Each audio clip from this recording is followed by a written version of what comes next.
The Supacat High Mobility Transporter is the ultimate prowler of the battlefield, providing our elite SAS and commandos with an extremely mobile vehicle which can be used in reconnaissance, assault, or fire support roles across a variety of Special Forces operations. With our Special Forces expected to operate independently in extremely difficult and dangerous circumstances, they need the best equipment Australia can provide. Today we're going to be talking all about the Supacat, how we got them, where they were built, how much they cost, and what sort of capability they provide to our Special Forces. I'm Mel Pikos, and today we're talking tactics.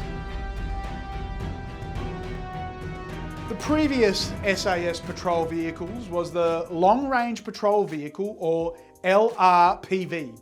The LRPV was based on a Series 2 Land Rover and came into service in the late 1980s. It was designed to allow the SAS to patrol remote regions of Australia, but was used extensively by the SAS during the Afghanistan and Iraq wars. Unfortunately, the LRPV featured limited protection against the mines and IEDs it encountered on the battlefields of the War on Terror, even after armour plating beneath the vehicles and shock-absorbent seats were fitted. These vulnerabilities, combined with the increasing age of the vehicle, led to the Australian Army to seek out a more heavily armoured and capable replacement. The vehicle chosen to replace the LRPV was the UK-made Supacat HMT Mark I. Various versions of this vehicle had been successfully used by the British SAS in Afghanistan since the start of that war. Now let's take a deep dive and see what these vehicles can do.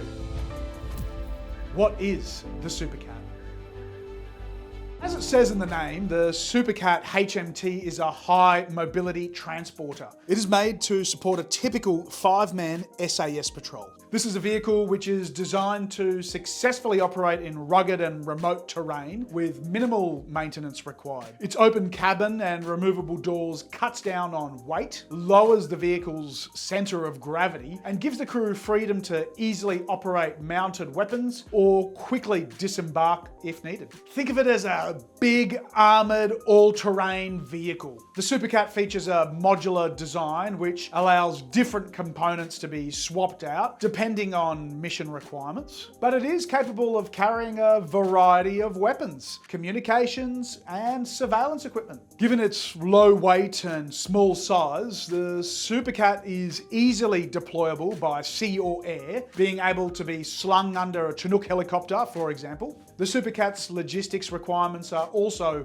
lower than most other types of combat vehicles. Australia has two variants of the Supacat. The first variant is the UK-built Neri vehicles used by the SAS. This is an up-armoured version of the Supacat HMT Extender Mark I, named after Warrant Officer David Neri, a member of the SAS who was killed in a training accident in Kuwait in 2005. Warrant Officer Neri was the first Australian soldier to die in the Middle East since the start of the Second Iraq War in 2003. The second variant is an Australian-built version of the Supacat HMT Extender Mark II, which is used by the 2nd Commando Regiment. I should mention that Australia's Supacats are called extenders because the Supacat comes as a 4x4 as a default. However, all of Australia's Supacats use a modular extension to make them into 6x6s. Whilst the Aussie Special Forces love these vehicles, when serving in Afghanistan during the winter months, they would swap these vehicles out for the Bushmaster Protected Mobility Vehicle. That way they could trade off the extra combat awareness of the open-top Supacat for something with a bit more protection from the sub-zero temperatures. So how did we end up with the Supacats as our special operations vehicles?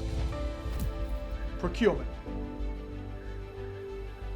In 2007, JP 2097 Phase 1A, the project to replace the LRPVs for the SAS, was started. The final order for 31 Neri variant Supacats was placed in 2008 at a cost of $80 million.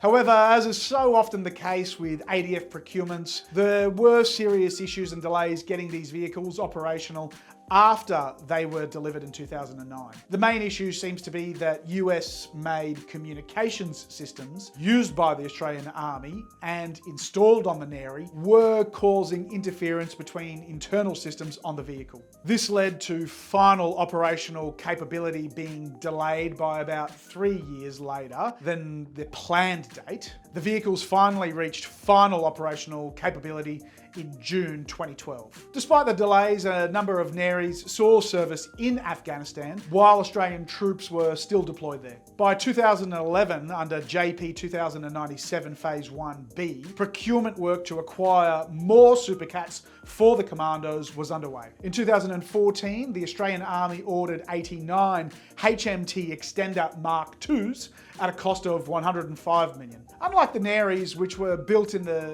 UK, these vehicles would be built locally, which I'll talk about in more detail a little bit later. Specifications.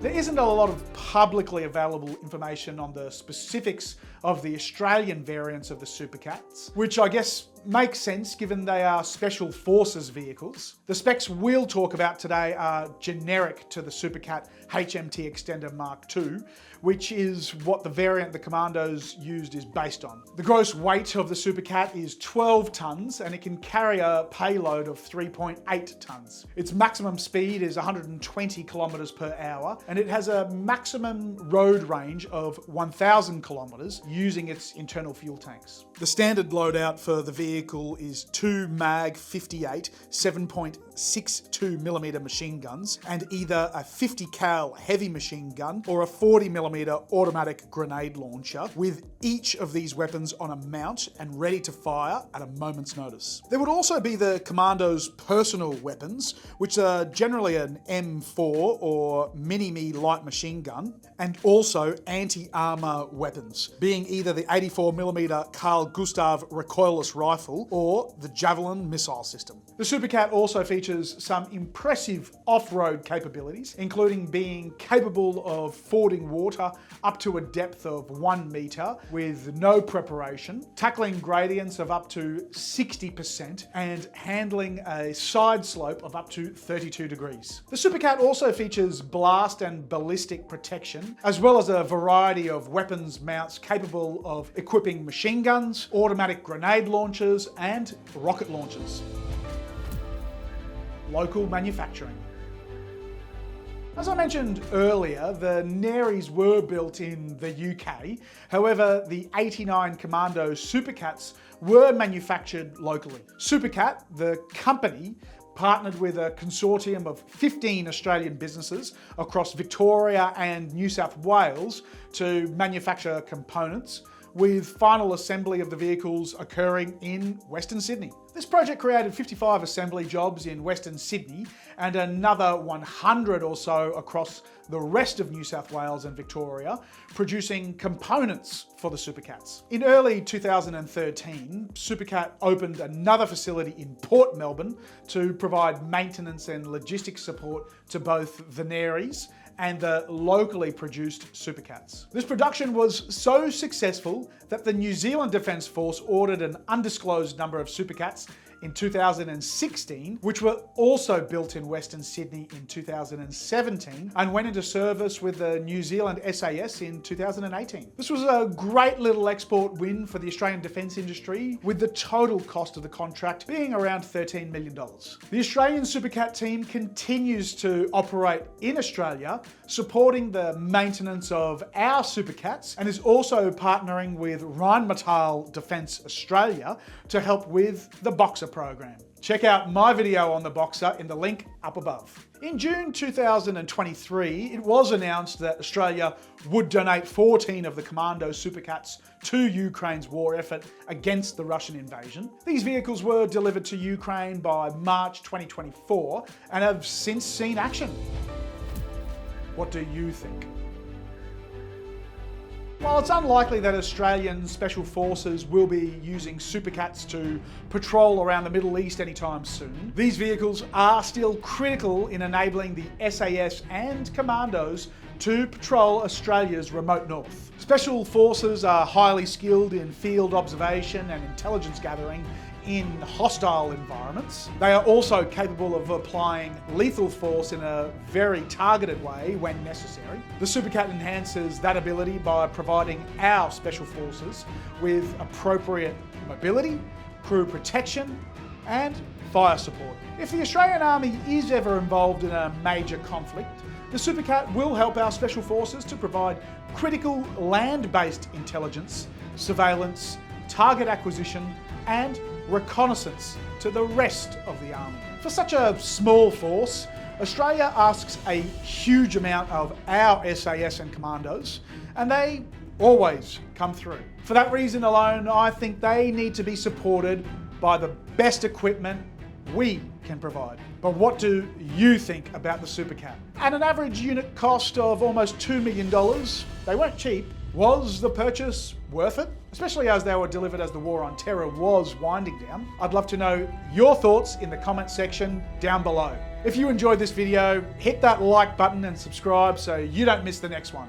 Thanks very much to spac.au for supplying these models, and if you're interested in getting some of your own, Talking Tactics viewers can get 5% off the camouflage models. They've got a great range of 3D printed models here. We've actually got a few more already ordered, and I can't wait to add them to our shelf right here. So use my link in the description below to check out spac.au and get your 5% off. But that's it for today. I'm Pikos, and we've been talking tactics.